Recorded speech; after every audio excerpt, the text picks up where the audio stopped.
Hi, I'm Cristina Smith, creator of the Yoga for the Brain series, along with my brilliant brother, Rick Smith.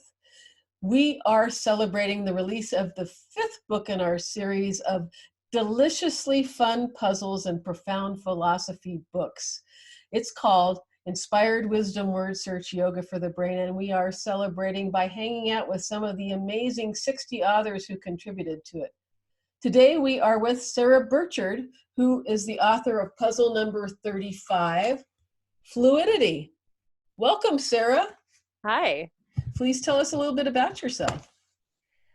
I am a food writer who lives in Honolulu. I'm also a former chef. I was a chef for about a dozen plus years in San Francisco. And then I moved on from there and started my own company selling barbecue sauces and spice blends that I made. I did that for 7 years and then was a private chef for a long time. Moved to Hawaii and started doing marketing and food writing. And now I'm working for local publications and working on a book project. Cool. That's awesome. Yes. Yay. So tell us a little bit about your puzzle, Fluidity. What does it all mean? So fluidity. As most of us know, I think especially anybody who's reading a book like this, the only thing constant is change, right? So I think that the resisting to that idea, resisting to change is what creates suffering in our life. So my journey has been very up and down and not linear, and there's been many changes, and the only way I have survived is fluidity, being able to kind of roll with it and see where life takes me, the ability to let go of things in the past that are no longer working, the ability to see things in a new way, so that I can live in a life that is more in alignment with what's going on in the rest of the universe. So I think fluidity is a really important concept to remember all the time, minute to minute, because you never know what's going to happen. You're constantly changing. The environment around you is constantly changing. And so the only way to be one with that is to move with it. You're right. So if you're living in fluidity, that means you are flexible all the time, right? Mm-hmm. Absolutely. So is there any point in time where you need to say, it's time to put down a point and stop for a minute in the flow? I mean, I kind of look at life as steer and flow. So at some point in time, you got to flow in the fluidity and steer, right? Yes. I think there's being grounded, and I'm definitely a big planner. I'm very organized, and I like to set goals, and I like to do all of those types of things. And I think that within that, to be flexible about what happens is the most important piece. I think that you should definitely put your stake down. I think that you should definitely be intentional and have a plan, but that plan is never going to come out the way you think it is going to. And being stuck that it is a really good way to drive yourself crazy. So I think that it's important to have roots and stay grounded. There's a lot of practices that help you with that.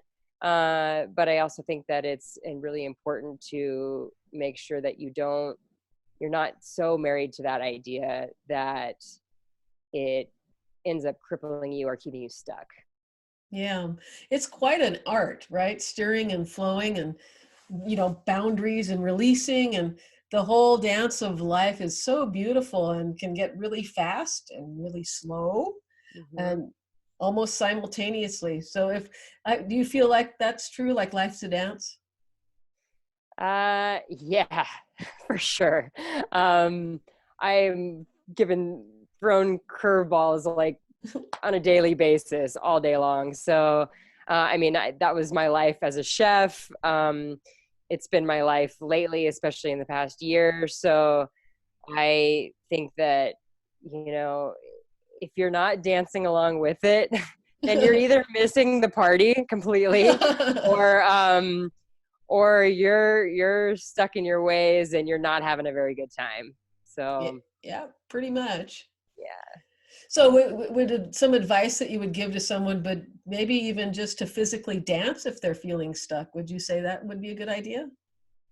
I think it's good to constantly check in with yourself.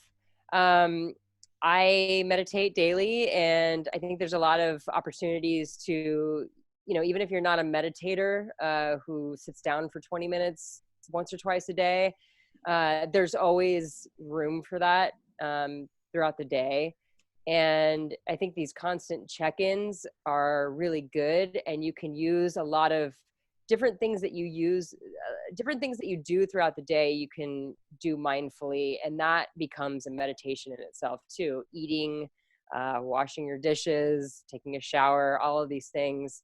Um, when you are really in the moment and you can uh, really just be with yourself in that present moment, uh, you tend to be a lot less scatterbrained all the time. So I think it's important to just constantly check in with yourself and where you're at so that when these curveballs come, you can respond instead of react. And that's what fluidity is all about, is being able to be mindful enough and calm enough so that you aren't just reacting all day long, that you're kind of responding, you're in the flow, and you're like, okay, I'm present right now. I can see what's going on. I can see myself watching what's going on and what I'm thinking, and I'm going to choose intentionally to respond this way. And sometimes the difference between a reaction and a response is a breath, right? If you can take a breath before responding, that's responding rather than reacting, which does not include a breath. Is that right? Sure. Yeah. Breathing is one of the best ways, I think, to be in the present moment is how am I breathing right now? Um, and I think that that's a really good tool to get you in the present moment. And also just like being, I constantly try to position myself into situations that I really want to be in too. Not just doing things for other people because they need me to do it. Like, is this something that I really want to do? Um, is this something that will further my personal growth? Is this something that will bring me joy? And when I'm in those situations, it's really easy to be present because I'm really excited to be there. So I try to put myself in that situation as much as possible. Awesome. So, what kind of puzzles do you like, Sarah? I'm not a big puzzle person. I'll do a crossword sometimes on the plane, but I've got a lot of moving pieces in my life. I'm a pretty busy lady, and if I do have downtime, I prefer to read or practice yoga or meet a friend for coffee or a meal. Well, to me, being a chef is a huge puzzle, isn't it? I mean, For sure. it's a huge artistic puzzle. Could you just talk about that puzzle for just a sec? Yeah, there's always there's always a lot of moving pieces.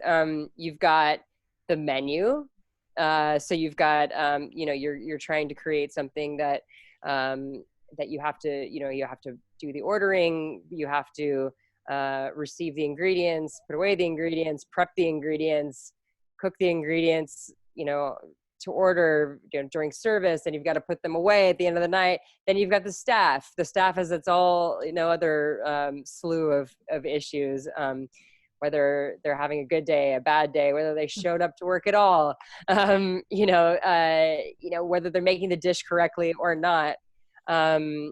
then you've got the customers, right? And the customers are sometimes happy, sometimes not. Hopefully they are most of the time, but there's always, issues with that. There's maybe meals coming back to the kitchen that need to be refired, or there's, this table just added on 3 more people and they need their stuff out fast, whatever it may be. Putting all those pieces together so that they're in one cohesive motion is very, very tricky. And then, you just have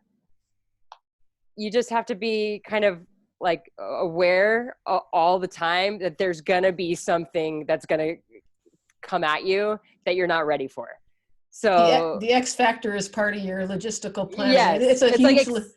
You expect it. Yeah. That's the only way to get through it. So it's kind of a huge logic puzzle. Yeah. So with fluidity added in. So thank you for that. And to read about fluidity in Inspired Wisdom Word Search, Sarah's wonderful entry, and the 59 other fabulous puzzles, you can pick up your copy of Inspired Wisdom Word Search Yoga for the Brain at Amazon.com, Target.com, BarnesandNoble.com, or you can walk into a bookstore and ask for it by name. Thanks so much for watching. Thank you, Sarah. Thank you. And we'll see you next time. Bye.